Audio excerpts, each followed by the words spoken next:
Nous sommes le 5 juillet sur le stade Jesse Owens.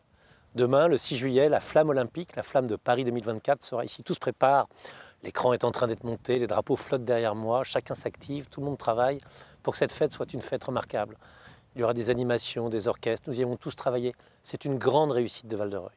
Une grande réussite de Val-de-Reuil et le lendemain, le 7 juillet, j'aimerais que le vote, le deuxième tour des législatives, soit également une grande réussite, mais une réussite collective.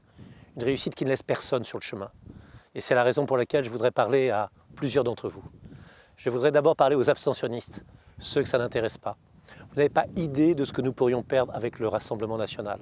C'est la fin des réseaux d'éducation prioritaire, c'est-à-dire nos enfants, les élèves moins nombreux dans des classes. C'est la fin de la rénovation urbaine, tout ce qui est autour de nous, ce que nous avons fait, ce qui a fait que Val-de-Reuil s'est transformé, pour lui, pour ses voisins, pour le canton, ce serait fini. C'est la fin de la dotation de solidarité urbaine, c'est-à-dire ce qui permet de payer des sorties, des voyages découvertes, des ATSEM dans les maternelles, des agents partout en plus. Et ce serait grave. C'est pour ça que chacun doit sortir de sa réserve, tout le monde doit venir, tout le monde est concerné. Il faut faire venir ses parents, ses amis, ses voisins, tous ceux qui peuvent voter doivent venir voter. C'est impératif, c'est indispensable, c'est vital, c'est un moment historique, c'est très important. La deuxième catégorie de gens auxquels je voudrais m'adresser, ce sont les démocrates, les républicains de droite. Ils n'ont plus de candidats au deuxième tour. Est-ce qu'ils doivent s'abstenir et rester chez eux? Certainement pas. Quand on pense au général de Gaulle, quand on pense à Jean Monnet, pro-européen, au général de Gaulle, l'âme de la résistance, mais comment pourriez-vous laisser les héritiers de l'OAS, les héritiers de Vichy et de Pétain, les héritiers de l'Action française, tous ces gens qui font le coup de poing, qui déchirent les affiches, comment pourriez-vous les laisser diriger notre département, notre canton, notre ville? C'est impossible. Vous êtes des républicains, vous êtes des patriotes, vous êtes des démocrates. Ils sont le contraire.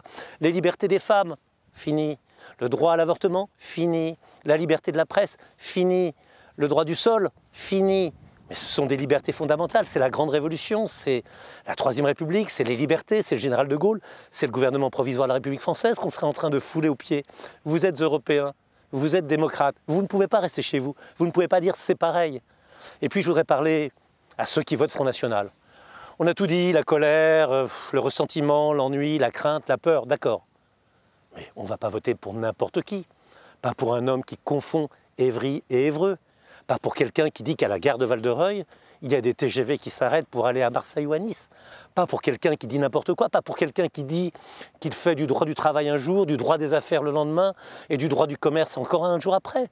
Ce n'est pas possible, pas pour quelqu'un dont le site internet est en panne et dont on ne connaît pas l'adresse, pas pour cet inconnu, cet homme qui manque de transparence, cet homme qui est mystérieux et qui ne nous révèle qu'une seule chose. On l'a vu au débat télévisé face à Philippe Brun, qu'il manquait d'intelligence, qu'il manquait de force, qu'il manquait d'esprit, qu'il manquait de niaque. Or, nous avons besoin d'un formidable député ici, pour nous défendre, pour nous accompagner, pour nous aider. Et nous l'avons, c'est Philippe Brun. Philippe Brun, on en pense ce que l'on veut. C'est un socialiste, je le connais, en fait, il est assez modéré. Pas un révolutionnaire qui, demain matin, changerait vos vies totalement. C'est quelqu'un qui va réformer vos vies, qui va vous amener vers du meilleur, vers du mieux, vers du plus agréable, vers du mieux fait. Philippe Brun, il a énormément travaillé pour nous. Il a été présent tout le temps, dans toutes les villes du canton, dans tous les villages du canton, dans toutes les communes, absolument partout. C'est pour ça qu'il faut aussi savoir que demain, c'est une élection personnelle, une élection locale. Voulons-nous ou pas un bon député? Et le bon député, c'est Philippe Brun. Je me suis adressé à un certain nombre d'entre vous, je voudrais m'adresser à tous. C'est notre vivre ensemble. C'est notre façon d'être qui va être remise en question.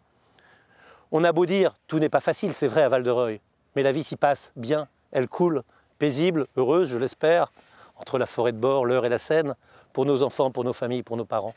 J'ai envie que cela reste, et j'ai besoin de vous. J'ai besoin pour qu'il y ait beaucoup de 6 juillet, le passage de la flamme, beaucoup de réussite à Val-de-Reuil, que vous veniez tous voter, pour Philippe Brun, et que d'une certaine façon, en votant pour Philippe Brun, vous votiez pour Val-de-Reuil, pour le canton de Val-de-Reuil, et puis aussi pour le département de l'Eure, et peut-être aussi pour la France, une France apaisée, heureuse et rassemblée. On a besoin de vous, venez voter Philippe Brun dans tous les bureaux de vote le 7 juillet de 8 h du matin à 6 h du soir pour Philippe Brun.